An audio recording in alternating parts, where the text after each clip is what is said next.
So I just saw the movie Molly's Game, and I was pleasantly surprised by the intrigue that it provided. I mean, just for sake of movie making, it was done fairly well. Kept you interested, kept the suspense going, kept making good flashbacks and flash forwards to keep the story running well.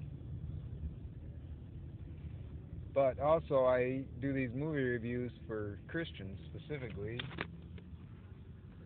and I always encourage my Christian brothers and sisters to pray the movies. And I'm always looking for theological substance to talk about, or see if they have any references to God, to faith, to the Bible even. And there was one very fleeting comment in this movie. And spoiler alert, I will be talking about the plot and some things that happen. So if you haven't seen it yet, you might want to come back to this after you've seen it. But it's based on this. Now I'll have to check. I don't know if this is based on a true story or not. I haven't checked. Seems like it would be. But whether or not, the story begins with this girl on snow skis, young girl, trying out for the Olympics. And she's asking, what's the worst thing that could happen to somebody? And she's reviewing all these different sports, like losing Game 7 or in the World Series, or, a list of things that athletes suffer that are really bad, that are heartbreaking. And then she's at the top of this ski hill looking down, about ready to take this qualifying run. If she does well, she's in the Olympics, Winter Olympics, as a uh, competitive mogul skier, whatever they call that. And if she doesn't, she's out. And then as she's standing up on top of this hill, she's having flashbacks to even when she was even younger, and her dad was teaching her how to ski. I mean, ski as a real competitor, not as just an average skier. But and her father is Kevin Costner, and he does a pretty good job in this movie as the father, who's actually his. They live in Colorado. He's a psychology professor, and he's very competitive, hard on her. I mean, pushes her hard. And then she takes the run. She starts her run, and she's doing good. But suddenly, she hits a stick. Actually, one of the little green things they throw down on the snow to help them with their field of vision. One of them got stuck like up, just in a way that would have hit her ski boot, and knocked one of her skis off. And as she's going over a jump, and she wipes out, and her hopes are gone to make the Olympics. All her dreams are based on making the Olympics and going to law school and becoming a great lawyer and things like that. And all that goes down the drain just like that in an instant. Next thing you know, she's driving to Colorado. I mean, she's driving from Colorado to California. She decides to go to LA with nothing, you know, she has no ideas. Maybe just take a year off and kind of see what's happening in Los Angeles. She has a friend invites her to stay at her house, and So she does, and she ends up in West Hollywood, and first job she gets, she just does a job as a bartender or a waitress or something at a bar, and meets a few people, and a guy invites her to become his personal assistant, and he's a real jerk, but she takes the job and sticks with it because it's decent pay, and she gets involved in being his assistant also at a weekly poker game with high stakes players, and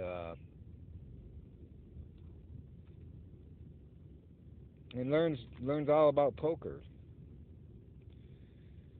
And the guy she's the assistant to, though, eventually decides he doesn't want her involved anymore. But she's starting to make a lot of money at this as an assistant. She gets all these tips from these high stakes players and making pretty good money every week. And now she knows the game. But he fires her, and yet she has all the names and contacts to the high stake fellows, and she changes the address of the next week's game and gets them involved at a different place and starts a pretty good thing going at another location until the main guy in the poker game decides he doesn't like her either. So he leaves, and once he's gone, nobody wants to go anymore because he's the real draw, not her. And she's despondent for a couple of weeks, not knowing what she's going to do. She's now a nobody. She's got some money saved, but that's about it. And then she gets the idea to go to New York and try being you know, arranging poker games there. And that's what she does, and she gets a pretty good thing going there, even making more money. She's in the millions. And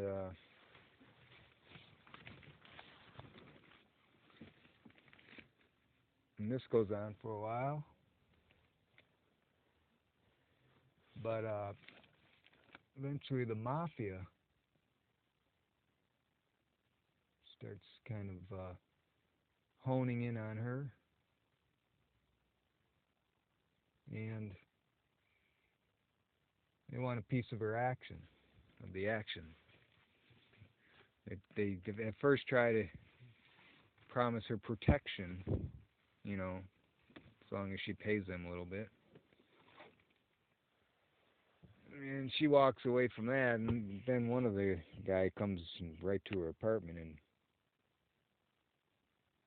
starts actually physically attacks her. So now she's in trouble, and all meanwhile, this is flashing back with what's happening currently. This was like 10 years ago or so. But now she's being prosecuted, criminally charged by the federal government for money laundering or racketeering or whatever it's called. Anyways, fixing games maybe. They think she's involved with some Russian guys who are sitting at the table, and all the legalese they're talking about. But anyways, they want to bust her for something. And she's just written a book called Molly's Game, by the way, and tells a few names, but she refuses to name most of the names because she doesn't want to hurt people. You know, she's gotten a lot of texts and emails from people who are confided in her that if this goes public, it would wreck their families and their careers and everything else. And she's trying to be an honorable person, and she could trade their names and walk away free and get the $5 million back that the government had just confiscated with her without, you know, they can do that without a trial in some cases. So, but she the one thing she says she has is her honor. All the while she's getting to in a relationship, not a sexual. I mean, just a. She's getting to know this lawyer who's defending her, this black lawyer, and shoot, I don't know the actor's name, but he does a good job too. He looks familiar. I'm sure I would know if I saw his name. Anyways, he does a good job. He's a high priced lawyer, I think based in Los Angeles, and he wants her to make a deal, and and the government said they would let her give her money back and no jail time if she gave them the names. But she refuses, and at the end, she well, before we get to that, back to the mafia. She she's in New York, and this guy, uh, attacks her. One of the mafia guys beats her up in her own apartment, takes her money and jewelry and stuff, and she's she just sits in her apartment for 10 days trying to heal. She can't go to the hospital, because they'll call the police, and then she'll even be more trouble with the mafia. So she tries to heal herself up, clean herself up, and as she's doing that, she reads the newspaper, and she sees a headline about some people in the mafia arrested,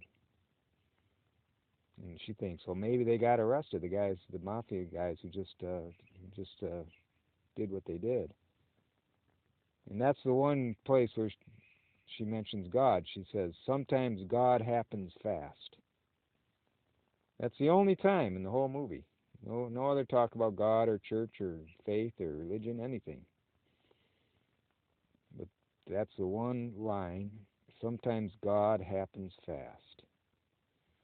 Not very optimistic about God, but something to think about. And in the end, she pleads guilty in order that she would be able to protect the names of these poker players, because she wants to be an honorable person, even though these guys aren't doing anything for her anymore. They they they hung her out to dry after she gets named by the she gets under criminal investigation.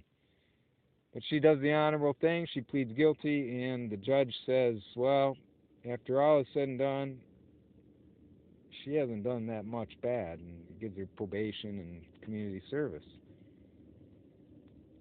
So what do we talk about in this movie as far as praying? What do you pray about? One thing I was thinking during the movie is praying for being content with simple things. It's greed. The only thing that got her in what got her into trouble, and she eventually also got addicted to drugs and alcohol, was basically greed. But her dad, Kevin Costner, who plays the psychologist, says that she wanted power over over men. She wanted power over powerful men, and then he says, no, that's not true. That's just something I threw out as a red herring. And then he says, oh, it all comes down to tripping over a stick. That's all it is.